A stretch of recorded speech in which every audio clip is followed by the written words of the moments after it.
How would you like to work less and make more? In this video, I'm going to share some strategies for you to increase your prosperity and your financial abundance from your business without sacrificing in the process.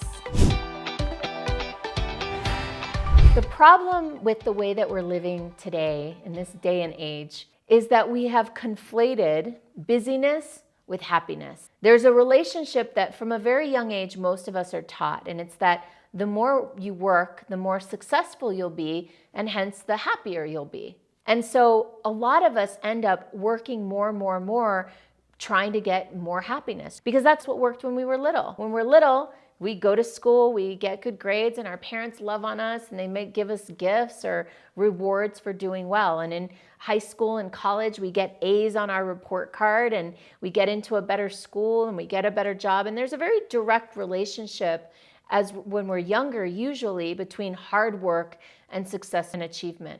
But what ends up happening along the way is that relationship, we collapse, we skip the middle step. Instead of work hard, achieve more, have more success equals happiness, we start to connect these two things. We work hard and we think that's going to make us happier. If we could just get these emails out, if we could just be more productive, if we could just get more done, then we'll be happier. But what actually happens is quite the opposite. We end up often resenting the work we do, resenting the people we do it for or do it with, because we're losing our entire life to just working hard. And so I want to share with you some of the strategies that I've come across, that I've discovered for myself, that I've witnessed my clients using to be able to work less and enjoy life more. So the first thing is to clarify your values, to get really clear about what matters to you most. There's a great analogy for time management.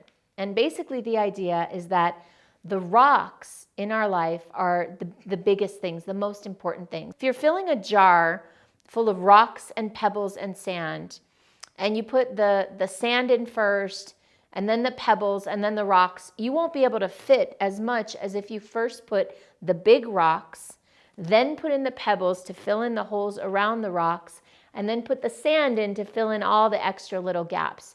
And even once you put in rocks, pebbles, and sand, you can even still add water to the mix, and that'll still fit. And it's just like life. What we want to do is clarify our values. What are the rocks?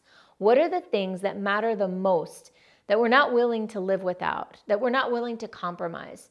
And when we stop and take stock, usually those things are things like family, friends, self-care. Whatever those things that are really important to you, those are the rocks. And those are the things we want to put into our lives first. Then the pebbles, which are things like getting something completed that's going to bring you short-term satisfaction. And then the sand and the water, that's like all the extra stuff, like the email checking and the phone calls and the paying of bills. Well, I mean, you've got to pay your bills, but you get what I mean. We want to make sure that we build a life that's built around the big important things first. So that's clarifying values and priorities and making sure that those things are in your schedule, in your calendar, in your life first before you start filling in the blanks with everything else. Because what'll happen otherwise is that we'll fill up our lives with unimportant, inane things, and then the really important things don't have room to fit. The second thing is that you can be happy with less. Now, I know it's counterculture to say this. I know that every day we're bombarded with ads for purses and beauty products and cars, all sorts of things that are, the implication in these ads is that they will make us happy. They, being the producers of all these products, have an incentive to make us believe that if we buy this thing, then we will be happy. Of course, they make money. But the fact is that not even 10,000 years ago, just a little blip on the evolutionary timeline of humanity, 10,000 years ago, when we were exactly the same as we are now, we had nothing. Before the dawn of agriculture, humans were nomadic. We didn't have homes, we didn't have cars, we didn't have boxes and boxes of shoes, we didn't have closets full of clothes and TVs and video games or handbags or any of the things that we consider part of life today. And still, humans were happy enough to procreate and produce and create us. So it's in our human nature to be happy with a lot less than what we have today. We don't need all this stuff. And in fact, all this stuff is sometimes a substitute for being happy. A lot of times in our culture, we avoid, distract, and suppress the negative emotions that we're feeling of loneliness or fear or shame or whatever it is that we're feeling. We try to avoid those feelings by buying stuff, by consuming more, by eating something. And it's often a way to avoid truly our humanity. And so we can be happy with less. How do we do that? We connect back to the things that really matter, back to point number one. But essentially, if we can get centered and grounded in what really matters and start building a life around that, we won't need as much stuff. And we can be happy by working less and accomplishing less, actually. And now I'm not saying don't accomplish a lot, but from this place of feeling grounded and centered, then we start to focus on accomplishing things that really matter, right? Not just the next achievement, not just the next accolade or certification, but like true impact in the world. Another thing that's going to really help you work less and enjoy life more is so simple, but definitely not easy. Practice saying no. Practice setting boundaries. Practice taking a moment when someone asks you to do something or when you think you need to do something, just taking a moment and slowing down and saying, do I really want to do this thing? Do I really need to do this thing? Am I feeling in me a yes or a no? Pay attention for the next 24 hours. All the times you say yes when you really mean no. And you end up living a life full of commitments that you have made that you didn't want to make. So setting boundaries and saying no. And what I do, because I find it really hard to say no, especially when somebody needs something and I want to give it to them, is taking a moment and saying, let me think about that for a minute.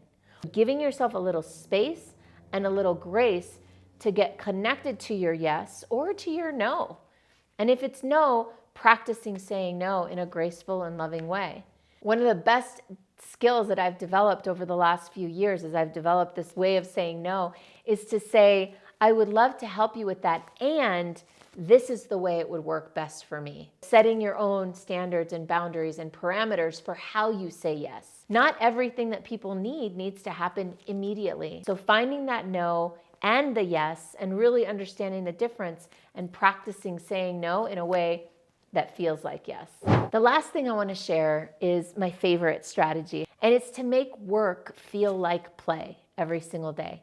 That's literally my mission on this planet, is to activate people, activate superstars to do the work that they love to do so that it doesn't feel draining and they can give their gifts to the world. So what you want to do is align what you're doing with who you really are. If right now work feels heavy and you're looking for ways to do less of it, chances are the work doesn't feel like play. Chances are the work is not really aligned with who you are and what you love to do. So bringing work into alignment with your personality, with your values, with your skills, with your passions is one way to find more enjoyment beyond all the consumerism that I was talking about earlier.